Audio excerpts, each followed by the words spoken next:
Teve também um outro show de horror hoje em dia, um grande espetáculo, uma grande sitcom, que é a CPI da Covid. E eu vejo muito você no Twitter ali, vendo, analisando e tal. E aí, como é que você tá assistindo essa série aí? É um House of Cards mais eu acho que o House of Trash, Cards, né? acho que o House of Cards parou porque não conseguiu competir com o Brasil, assim. Total. Os caras falaram, não dá, é Vencemos. impossível competir com o O Brasil. roteiro deles é bem melhor, né? É Nunca muito vamos chegar lá. O do Brasil é totalmente imprevisível, né? Exatamente. O House of Cards era uma série que eu adorava assistir e eu adorava entender, porque a política americana é um pouco diferente da gente, porque eles são bipartidários e a gente é pluripartidário. Então, eles até têm outras formas de representatividade, mas basicamente são democratas e republicanos e ali dentro vão existir diferenças Ramificações e tal, mas tá é dentro basicamente os dois, né? tá dentro desse espectro. A gente é pluripartidário, então é mais difícil, né? Você tem milhares de partidos de aluguel, por exemplo, que a gente que quer entrar para a política para ganhar dinheiro só, ter um salário bom, as regalias que é da política e o poder. Né? Então é difícil, é muito imprevisível, né? A forma como a coisa foi acontecendo. Mas para quem estava ali analisando desde 2014, quando começou a primeira movimentação via Aécio Neves, né? Que eu costumo dizer que o Aécio Neves é o Carlos Lacerda da nossa geração. Então eu acho que as coisas foram tomando proporções inimagináveis, assim, do ponto de vista da política, mas imagináveis do ponto de vista da criminalização da política. Não tinha como dar em uma coisa diferente. Quando a Primavera Árabe aconteceu, desencadeou um governo autoritário no Egito. E dentro do Egito ainda teve uma outra variável, que depois que entrou o governo autoritário, as pessoas voltaram para a rua desorganizadamente, e aí os muçulmanos se organizaram, e aí eles, percebendo a força que a organização política pode trazer, eles foram lá e colocaram um governo de representatividade muçulmana no poder.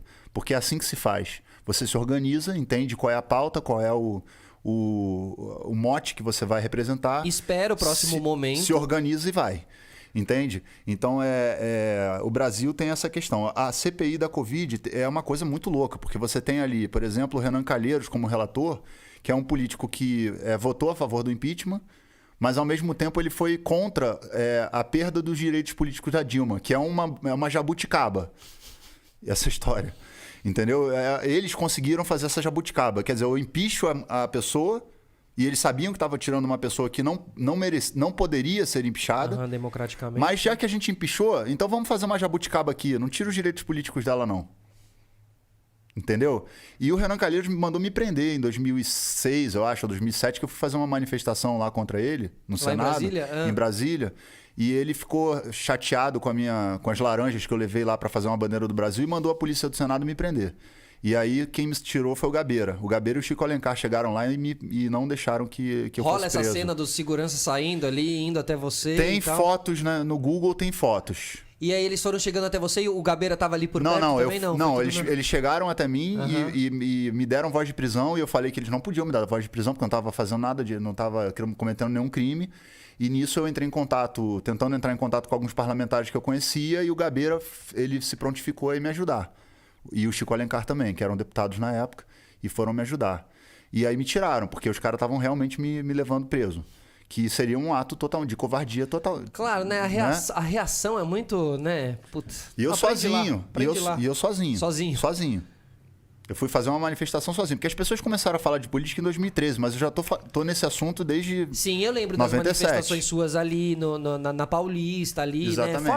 Fora Sarney, chegou não. Foi fora Sarney também, né? Porque o Sarney estava nessa época também estava envolvido nas questões do Senado e etc. E é maluco imaginar que essa época, cara, não existia, né? As pessoas não se manifestavam na rua, assim, né? Era uma cultura passava totalmente à parte. Não, assim, eu era né? chacota. As pessoas faziam chacota. E ok, tudo bem. Quando eu me exponho, eu sei ao que eu estou exposto, as críticas que eu estou exposto. Eu nunca fiz isso para ganhar aplauso. Ao contrário, isso só me prejudicou. No ponto de vista da minha profissão, não trouxe nenhum benefício para mim. E seu objetivo era qual? Assim, o meu objetivo é porque eu sou uma pessoa que tem uma consciência realmente política, que foi o que me levou para a UFRJ quando eu resolvi estudar ciências sociais. Eu queria ser cientista político e eu entendi que a minha voz como artista tinha uma responsabilidade dentro desse âmbito de tentar um diálogo com a sociedade, sabendo que eu tenho uma potência de voz que alcançava muita gente. Mas naquela época as pessoas não estavam ainda interessadas nesses assuntos. Então eu ia para Paulista, fechava a Paulista com 10 pessoas, para a gente lutar contra o aumento dos salários dos parlamentares. Né? Tem uma situação que aconteceu aqui em São Paulo, acho que eu nunca falei isso ao vivo, em lugar nenhum, mas que é emblemática. Eu fui para...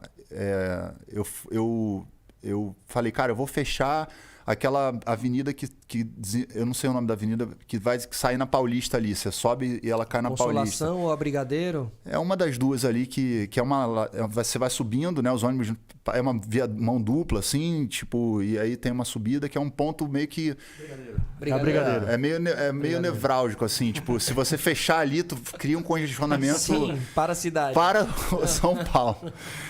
E aí, cara, essa situação é assim, eu juntei com mais alguns amigos, eu não vou mencionar os nomes porque eu não quero envolver ninguém nesse BO. E aí, naquela época, foi 2008, 2007, não sei.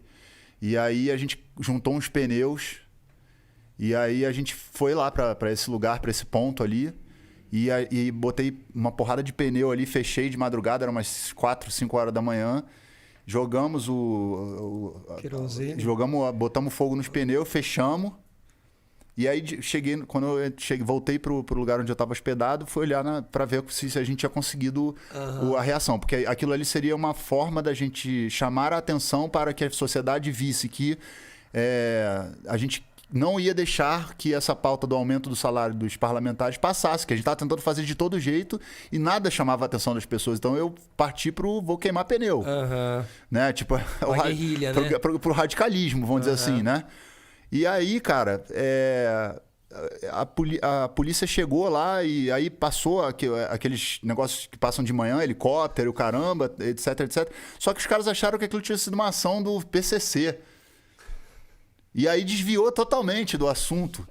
No fim, o objetivo não foi alcançado. A gente fez um vídeo, botou no YouTube falando que aquela ação era uma ação e tal, só que era tão irrelevante para a sociedade, o debate político, que a ação ficou como se fosse do PC, que nem tinha nada a ver com essa porra. Claro. Né? E aí, enfim, não deu em nada. E aí os caras aprovaram, como o Bolsonaro acabou de assinar o seu próprio aumento de salário de 60% dele, de seus ministros. E essas coisas passam pelas pessoas e elas não entendem que isso impacta numa série de questões políticas que desde aquela época... você nunca falou contra o PT, você nunca falou... Caraca, vai pegar minha história, cara. Faz, por favor, o exercício de fazer. Eu sou um cara que eu critico, mas eu elogio também. Se tiver alguma coisa boa para elogiar, eu vou elogiar. Tem coisas boas que o PT fez pelo Brasil, assim como o Fernando Henrique também fez coisas boas. Entende? Assim como se eu pegar o Juscelino, se eu pegar o Getúlio, eu posso pegar o Getúlio, por exemplo, e falar, o cara fez uma ditadura. E depois ele fez um projeto desenvolvimentista que ajudou muito o país. Então eu posso fazer críticas e posso fazer elogios. Se eu tiver a condição de dar uma análise histórica de tudo, do Juscelino, enfim, dos presidentes da República, só não vou fazer elogio à ditadura militar. E agora? Né? Porque... E de agora? Não, e agora não dá. Então, assim, por exemplo, o cara pergunta, você... E a ditadura militar foi um golpe em 64, né? Que foi um golpe reconhecido já, inclusive, pela própria parcela da imprensa que apoiou, né? E a próprios setores da sociedade que apoiou. E estão tentando fazer um revisionismo histórico agora, dizendo que foi uma revolução. Tanto que o golpe foi dado no dia 1º de abril, eles comemoram no dia anterior... Né? Porque dia 1º de abril é dia da mentira. Então tem assim, essas narrativas